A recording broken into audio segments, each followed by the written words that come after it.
Now there's a bizarre sympathy emerging for the ISIS cohort, with media and commentators arguing that the group should be brought home. Take this report just as one example in the Sydney Morning Herald. It's titled, "Bring these Australian children home, PM. They did not make their own beds." And the article states, the limbo facing 34 Australian women and children this week as they left the hellhole of Al Roj camp. It's actually Al Hol camp. This is Al Roj camp in northeast Syria, is deeply disturbing. And the Herald also, in this article, pushed back against Albanese for saying this. You make your bed, you lie in it. The Herald's article, which ran prominently on its website today, states that of the children, life is very cruel for them.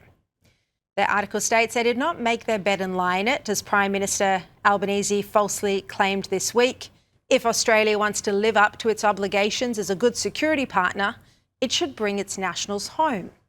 If Australia wants to be an advocate for the rights of the child, it should bring its nationals home.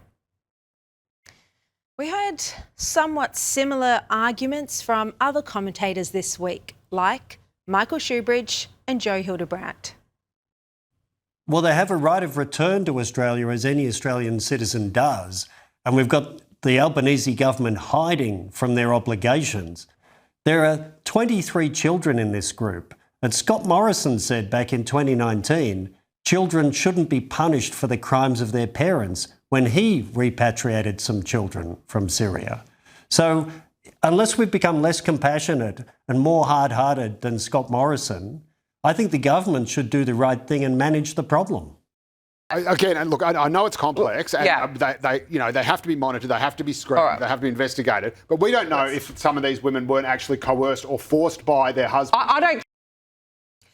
Now, surely it goes without saying that the Albanese government's top priority is to ensure the safety of its citizens here in Australia. And if there is a risk of bringing dangerous ISIS ideology to our country, then that risk should not be taken. We know the type of atrocities that have already been committed under the ISIS flag.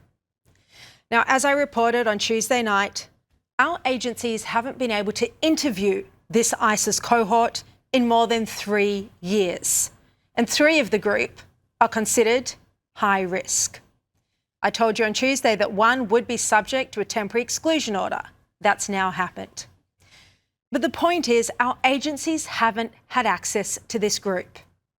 And journalists who have been inside these camps have a very different story to tell about how radicalised they are. Have a look at this CBS journalist interviewing an ISIS bride in a Syrian camp.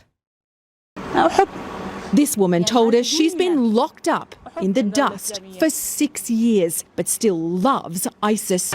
Syria is a dangerous cocktail. 13 years of war made it a breeding ground for terrorists. So that's CBS, and you heard right there, that woman at the Al Hol camp still loves ISIS. Then a journalist from a different company from NBC also went inside that same camp and experienced shocking treatment from the children. This is a camp really of no return, and it's been described as a ticking time bomb, that the next generation of ISIS is here. Many of the children appear to be extremely radical. They were all saying, one day I hope to kill you, one day I want to slit your throat. That was just a year ago, January 2025. The NBC journalist, he's very well known, Richard Engel, was told by the camp's manager that the ISIS families effectively run the camp. But it gets even worse. The longer we stayed, the more aggressive the children became. Here come the stones. All right, we're going to move to another area. As we left, they made sure we got the message. Reintegration has been a real problem. Most countries have refused to take their people back. So the people here are effectively stateless.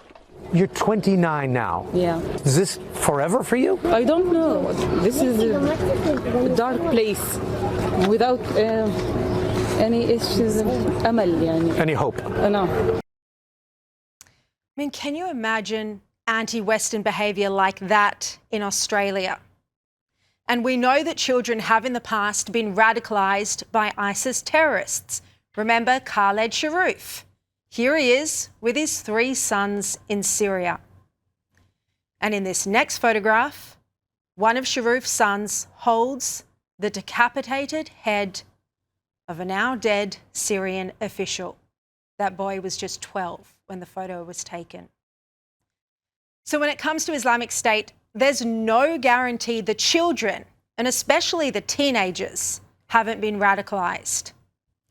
Now, the Australian cohort may not be radicalised, they may not be this aggressive, but they may. And our authorities haven't interviewed them for more than 3, almost 4 years.